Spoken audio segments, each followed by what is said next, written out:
pessoal, tudo bem com vocês?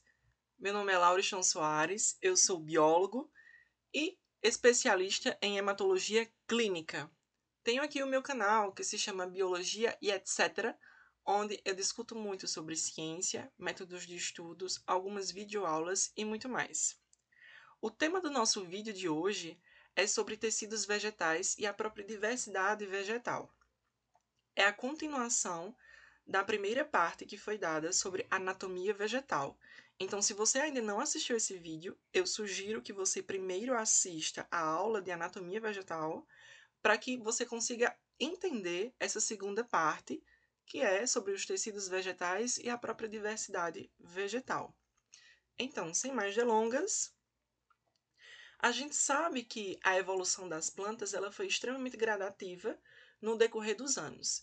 Inicialmente, as plantas eram completamente dominantes no ambiente aquático, pelas algas, as kelps e assim sucessivamente. Em decorrência de algumas secas, as plantas tiveram que se adaptar às condições às quais o ambiente estava proporcionando para ela. Sendo assim, elas foram evoluindo gradativamente para conquistar o ambiente terrestre. Então, a gente tem uma representatividade das briófitas. Como que eram as briófitas? As briófitas, elas são exemplares de plantas onde essas plantas elas são tanto do ambiente aquático como do ambiente terrestre. Elas são como se fosse uma linha transitória entre o ambiente aquático e o terrestre. Por quê?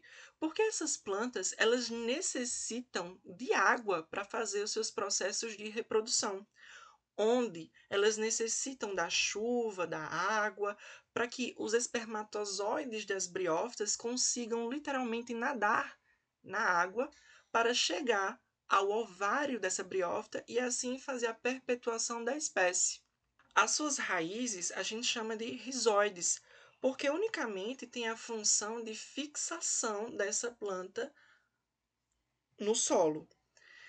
Além disso, essas raízes, que são chamadas de rizóides nas briófitas, não têm função de captação de sais minerais e os próprios nutrientes do solo.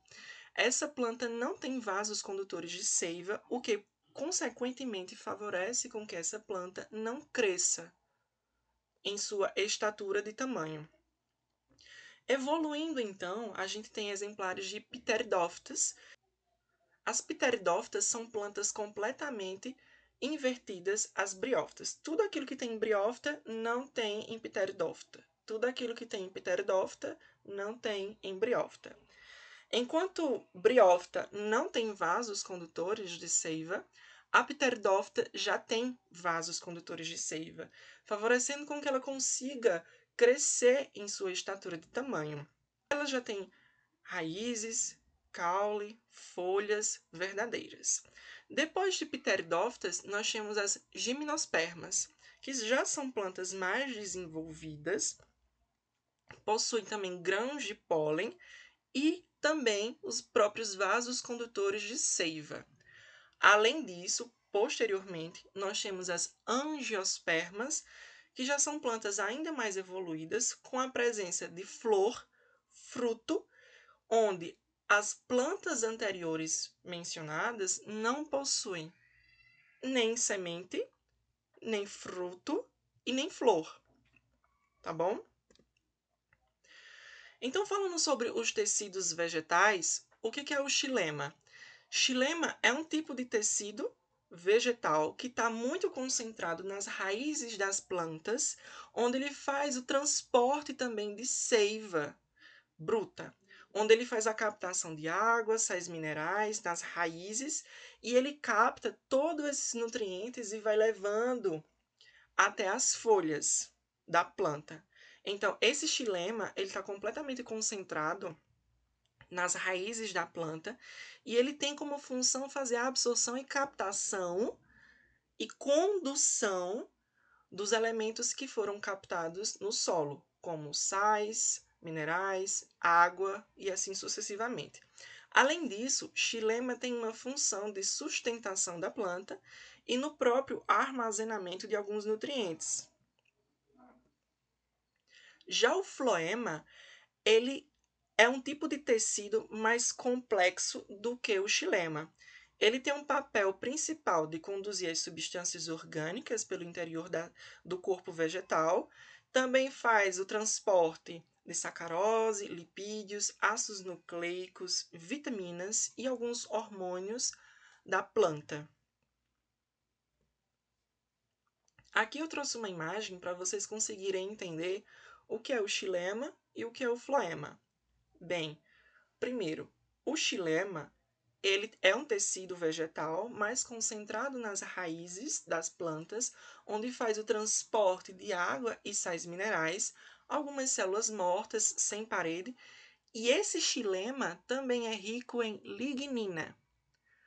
Agora falando sobre floema, ele faz o transporte também de água e alguns alimentos da planta. Também realiza o transporte de células vivas com paredes ricas em poros. Agora falando um pouquinho sobre as plantas carnívoras. Bem, por que existem as plantas carnívoras? Essas plantas, elas necessitam buscar alguns nutrientes através da alimentação e ingesta de insetos, por exemplo, porque o seu solo não proporciona alguns nutrientes essenciais para a sua manutenção de vida. Então, essas plantas que nós chamamos de dioneia, elas criaram adaptações morfológicas para conseguir sobreviver às condições ambientais às quais elas são inseridas. Então, as suas respectivas folhas, elas foram modificadas para fazer captação de insetos. E através desses insetos, ela consegue obter os nutrientes às quais o seu solo não lhe garante. Essas dioneias, elas são muito comuns em continentes da América Central, da América do Norte e assim sucessivamente. Porque essas condições favorecem com que ela tenha o seu crescimento e perpetuação da sua espécie. Em outras condições desfavoráveis, como por exemplo em ambientes com bastante sol, com muito calor, essas plantas elas não conseguem sobreviver por muito tempo. E elas definitivamente necessitam realizar a ingesta de alguns insetos, por exemplo, para conseguir captar os seus sais minerais, alguns nutrientes. Então, falando sobre a anatomia da flor, nós temos aqui algumas imagens representativas com relação à flor. Inicialmente, nós temos a flor feminina, onde encontra-se o ovário. Nós também temos tipos de flor masculina, onde só se encontra os órgãos masculinos, não se encontra o ovário. E nós também encontramos na natureza as flores hermafroditas, onde tem tanto os órgãos masculinos como o feminino. Então, nessa imagem da anatomia da flor, nós conseguimos encontrar aqui nessa imagem algumas estruturas, como o estigma, estilete, a antera, que é justamente onde se concentra os órgãos masculinos da flor. Nós temos o ovário, receptáculo, que é justamente onde o ovário pode ficar fixado. Nós temos as pétalas, que tem essa função de ter uma coloração atrativa para que o inseto consiga realizar a polinização dessa flor e assim sucessivamente. Como é que acontece a reprodução dessas flores? Devido a alguma eventualidade, por exemplo, alguma ventania, favorece com que essa antera ela balance e libere alguns pólens. Esse pólen ele pode cair no estigma, nessa estrutura que nós estamos visualizando. Ele cai no estigma e vai percorrendo até o ovário dessa flor. Consequentemente, essa flor fecundada irá desenvolver o fruto. Agora, falando sobre o fruto nada mais é do que uma estrutura formada pelo desenvolvimento do ovário da flor. E ela pode ser dividida em duas partes principais, o pericarpo e a semente.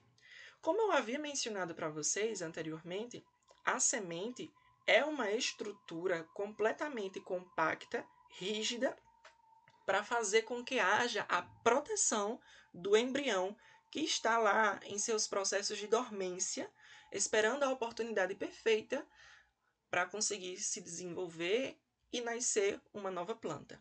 Então, esse fruto carrega uma grande missão de fazer com que haja a proteção ainda mais desse embrião, onde esse fruto ainda possui a sua anatomia. Por exemplo, o epicarpo são estruturas que nós conseguimos visualizar logo quando nós enxergamos um fruto. O epicarpo pode ser dito como a casca do fruto. Já o endocarpo tem um contato mais íntimo com a semente e ele está na camada mais interna do fruto. Sendo assim, a planta foi criando alguns mecanismos para fazer com que fosse atrativa o suficiente para chamar a atenção de alguns animais, para auxiliar na perpetuação da espécie, onde ela cria um fruto completamente suculento, rico em sais minerais, vitaminas e dentre outros.